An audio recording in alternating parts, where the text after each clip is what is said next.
اللہ یہ میری کمائی ہے، یہ میرا سرمایہ ہے، یہ 313 ہے، یہ پاکا بخت ہے، اے اللہ یہ جان ہتھیلی پہ لے کے آئے ہیں، اے اللہ اگر یہ برباد ہو گئے لن تعبد علی الارض ابدا، زمین پر تیری کبھی عبادت نہیں ہو۔ اللہ کے نبی نے یہ فرمایا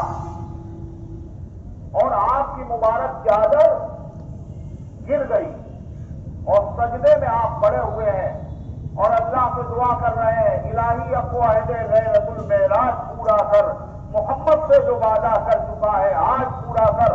اللہ کے پیغمبر دعائیں مانگ رہے اور صدیق اکبر وہاں ہے۔ حضرت صدیق اکبر رضی اللہ تعالیٰ عنہ جو ہے وہ لپٹ گئے اللہ کے نبی سے اور چادر صحیح کی اور اس کے بعد کہا کفت کا مناشدت کا یا رسول اللہ، کفت کا مناشدت کا یا رسول اللہ، اے اللہ کے رسول بس اتنا کافی ہے، آگے اللہ سے کچھ کہنے کی ضرورت نہیں ہے۔ حضرت صدیق اکبر نے یہ کہا، ادھر سے جبریل علیہ السلام آ گئے اور انہوں نے کیا کہا سیہزم الجمع ویولون الدبر، اب قریب یہ دشمنوں کی فوج شکست کھا کر بھاگ جائے۔ پھر کیا ہوا؟ دنیا نے دیکھا 313 کو اللہ نے ان 1000 اسلام کے دشمنوں پر اللہ نے غلبہ اور فتح عطا فرمائی۔ یہ دن بڑا مبارک ہے۔ قرآن نے کہا یوم الفرقان، وہ صحابہ جو غزوہ بدر میں آئے تھے وہ تمام صحابہ سے افضل، آسمان سے جو فرشتے آئے تھے وہ فرشتے جو بدر میں آئے وہ تمام فرشتوں سے افضل۔ یہ دن بڑا خوشی کا تھا۔ اللہ نے قرآن میں کہا یومئذ یفرح المؤمنون، یہ دن ایسا ہوگا جس دن ایمان والے خوشیاں منائیں گے۔ واقعی یہ سب سے خوشی اور مسرت کا دن تھا، مگر مسلمانوں نے بدر کے دن کو عید نہیں بنایا۔ بدر کا دن کب ہے؟ غزوہ بدر کب ہوا؟ کس سن میں ہوا؟ مسلمانوں کو پتہ تک نہیں۔ 2 ہجری میں ہوا۔ کس مہینے میں ہوا یہ غزوہ؟ رمضان کے مہینے میں ہوا۔ کئی تاریخ کو ہوا؟ 17 رمضان کو ہوا، مگر مسلمانوں کو پتہ تک نہیں ہے۔ عید منانا تو الگ بات ہے۔ اسی طریقے سے ایک سب سے بڑا خوشی کا موقع اس امت کے لیے وہ تھا جب اللہ تعالیٰ نے دین کے مکمل ہونے کی خوشخبری سنائی۔ حج کے میدان میں حجۃ الوداع میں یہ نماز پڑھنے کا جو سلسلہ عیدگاہ میں شروع ہو رہا ہے اس کو منع کیجیے، یہ مناسب ہے، بالکل صحیح نہیں ہے۔ نماز عیدگاہ میں عید کی نماز سے پہلے کوئی نفل نماز پڑھنا جائز نہیں ہے، اور اگر فرض نماز ہے تو فرض نماز اگر قضا ہے تو بھی مجمع میں نہیں پڑھنا چاہیے، اپنے گھر سے پڑھ کے آنا چاہیے۔ فجر کی نماز کو قضا کر دینا اور یہ گناہ ہے، اور پھر مجمع میں آ کر اس کو ادا کرنا یہ گناہ کا اعلان ہے کہ ہاں ہم نے یہ گناہ کیا تھا، ہم نے فجر کی نماز جماعت سے نہیں پڑھی۔ گناہ کا اعلان کرنا بھی گناہ۔ عیدگاہ میں ایک صاحب نے نیت باندھی نماز پڑھنے کی، حضرت علی رضی اللہ عنہ تقریر کر رہے تو خطبہ دے رہے ممبر، انہوں نے فرمایا بیٹھ جاؤ نماز مت پڑھو۔ تو وہ صاحب کہنے لگے ارے نماز پڑھنے سے آپ منع کر رہے ہیں کہ نماز پڑھنے کی وجہ سے اللہ تعالیٰ ہمیں سزا دے گا، ہمیں جہنم میں ڈالے گا؟ حضرت علی نے فرمایا نماز پڑھنے کی وجہ سے نہیں بلکہ اللہ کے رسول جناب محمد رسول اللہ صلی اللہ علیہ وسلم کی مخالفت کرنے کی وجہ سے اللہ جہنم میں ڈالے۔ اگر عیدگاہ میں عید کی نماز سے پہلے نماز پڑھنا عبادت ہوتا تو سب سے بڑے عبادت گزار ہیں مدنی آقا تاجدار مدینہ جناب محمد رسول اللہ صلی اللہ علیہ وسلم۔ آپ نے عیدگاہ میں عید کی نماز سے پہلے نماز پڑھی ہوتی۔ جب اللہ کے نبی نے نہیں پڑھی تو کسی مسلمان کے لیے جائز نہیں ہے۔ جو مسلمان عیدگاہ میں آنے کے بعد لوگ بیٹھے ہوئے ہیں اور وہ عید کی نماز سے پہلے نفل کی نیت باندھتے، اور یہاں تو مسئلہ یہ ہے خربوزے کو دیکھ کے خربوزہ رس پکڑتا ہے۔ دیکھا ایک صاحب نے نیت باندھی تو دوسرے صاحب بھی کھڑے ہو گئے نیت باندھ کر کے۔ ان کو مسئلہ معلوم نہیں ہوگا، اسی لیے میں نے یہ مسئلہ بتایا ہے تاکہ کوئی آدمی یہ غلطی نہ کرے کہ عیدگاہ میں عید کی نماز سے پہلے نماز پڑھنا شروع کر دے۔ اگر کو صاحب پڑھنے کی کوشش کریں تو مسئلہ آپ کو معلوم ہو گیا ہے. آپ کی نہایت محبت کے ساتھ، ادب کے ساتھ، احترام کے ساتھ آپ انہیں منع فرما دیں.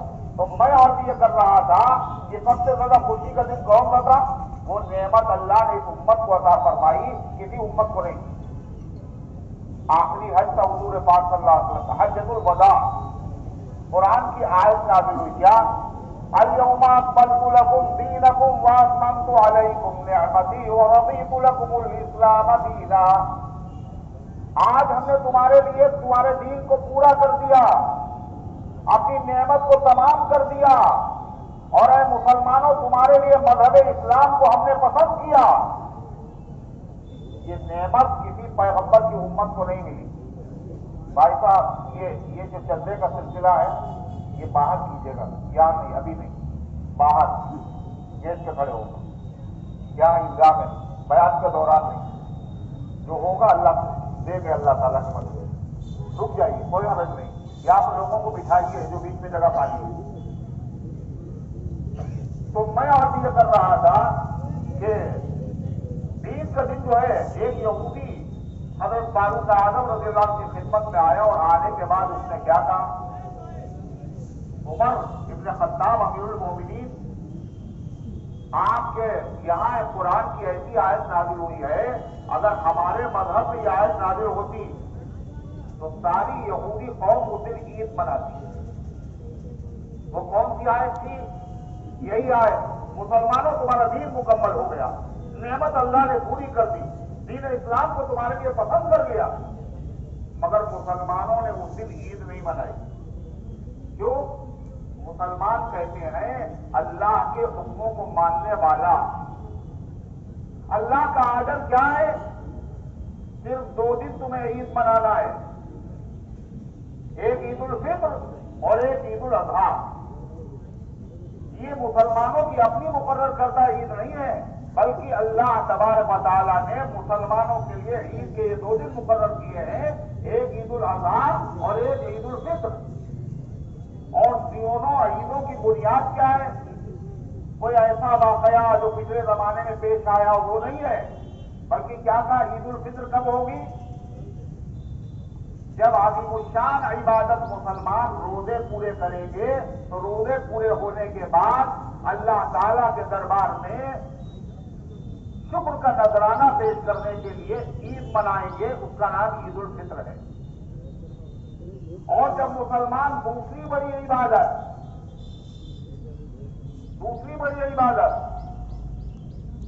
یعنی حج بیت اللہ، جب اس عبادت کو مکمل کریں گے تو اللہ کے دربار میں خوشی منانے کے لیے، شکرانہ پیش کرنے کے لیے آئیں گے.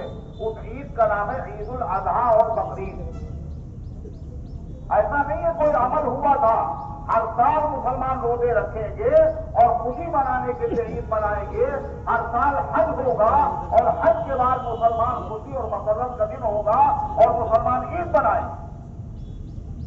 پھر اللہ تعالیٰ نے عید منانے کا طریقہ بھی بتا دیا.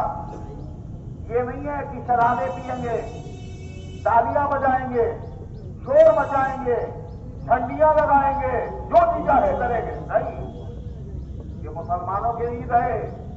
عید کا دن مقرر، عید کی منانے کی بنیاد مقرر، خوشی منانے کا طریقہ مقرر ہے. کیا طریقہ ہے؟ عید الفطر میں جب تم آؤ گے روزوں کا شکریہ ادا کرنے کے لیے، تو پہلے صدقہ فطر ادا کر کے آنا. ارے ہے یہ نہیں؟ پہلے فطرہ دے کے آنا. اور جب حج مکمل ہو جائے اور تم ہمارے دربار میں شکر ادا کرنے کے لیے عیدگاہ آؤ گے، تو فرمایا شکر ادا کرنے کے بعد، نماز پڑھنے کے بعد قربانی کرنا. صدقہ فطر ادا کر کے اللہ کو راضی کرنا، اللہ کے بندوں کی مدد کرنا، اور قربانی کر کے گوشت کے ذریعے سے اللہ تبارک و تعالیٰ کے بندوں کی مدد کرنا، یہ مسلمانوں کی عید ہے. اللہ تبارک و تعالیٰ نے اپنے حبیب مدنی آقا تاجدار مدینہ جناب محمد رسول اللہ صلی اللہ علیہ وسلم نے کیا فرمایا؟ اِنَّا أَعْطَيْنَاكَ الْكَوْثَرَ، اے پیغمبر ہم نے کوثر آپ کو عطا فرمایا. کوثر کا مطلب حوض کوثر، نہر کوثر۔ کوثر کا مطلب ہے دنیا اور جہان کی ساری نعمتیں اے پیغمبر ہم نے آپ کو عطا کر دی۔ فصل لربک وانحر، آپ اپنے رب کے لیے ان نعمتوں کے شکر میں آپ نماز پڑھیے اور قربانی کیجیے۔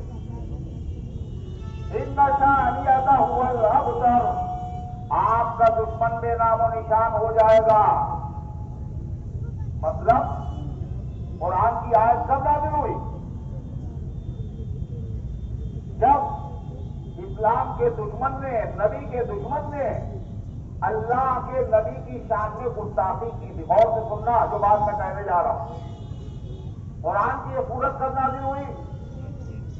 جب اللہ کے نبی کے دشمن، دین کے دشمن، اسلام کے دشمن، انسانیت کے دشمن شخص نے گستاخی کی تھی اللہ کے محبوب جناب محمد رسول اللہ صلی اللہ علیہ وسلم کی شان میں۔ اور کب گستاخی کی؟ حضور پاک صلی اللہ علیہ وسلم کے بیٹے ابراہیم کا انتقال ہوا۔ جب بیٹے کا انتقال ہوتا ہے تو غم ہوتا ہے۔ نبی کے بیٹے کا انتقال ہوا تو دشمن کیا کہہ رہا ہے؟ محمد صلی اللہ علیہ وسلم ابتر ہو گئے، محمد صلی اللہ علیہ وسلم کا نام چلے گا نہیں، ان کی نسل ختم ہو جائے گی، یہ بے نام و نشان ہو جائیں گے۔ اللہ کے نبی کو بہت تکلیف ہے۔ تسلی دینے کے لیے قرآن کریم کی یہ سورت نازل ہوئی۔ اللہ تعالیٰ نے فرمایا اے پیغمبر یہ دشمن کہہ رہا آپ بے نام و نشان ہو جائیں گے، ایسا نہیں ہے۔ ہم نے آپ کو دونوں جہاں کی نعمتیں عطا کی ہیں، دنیا کی بھی اور آخرت کی بھی، اور وہ نعمتیں ہم نے عطا کی ہیں آپ کو، اور آپ کے صدقے میں آپ کی امت کو کسی پیغمبر کو ایسی نعمتیں نہیں ملی اور کسی پیغمبر کی امت کو ایسی نعمتیں نہیں ملی۔ آپ کی جسمانی اولاد بھی چلے گی اور آپ کی روحانی اولاد یعنی مسلمان اتنے ہوں گے اتنی اولاد کسی کو نصیب ہی نہیں ہوگی، اور آپ کا نام دنیا میں اتنا لیا جائے گا اتنا کسی کا نام نہیں لیا گیا اللہ کے بعد۔ ارے ہے حقیقت یا نہیں ہے؟ آپ کا نام بے نام و نشان نہیں ہوں گے،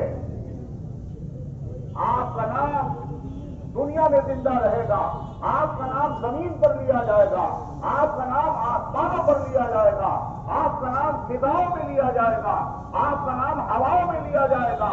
آپ کو اللہ نے وہ مقام عطا فرمایا ہے۔ اگر کوئی آدمی آپ کی شان میں گستاخی کرے گا، آپ کی عظمت میں، آپ کی حرمت میں، آپ کے تقدس میں، آپ کے مقام میں، آپ کی عزت میں، آپ کے مرتبے میں کوئی فرق نہیں آئے گا۔ دنیا میں آپ کی تعریف کی جائے گی، مسلمان، غیر مسلم، یہودی، عیسائی، ہر وہ انسان جس کے اندر انسانیت ہے وہ آپ کی تعریف کرے گا۔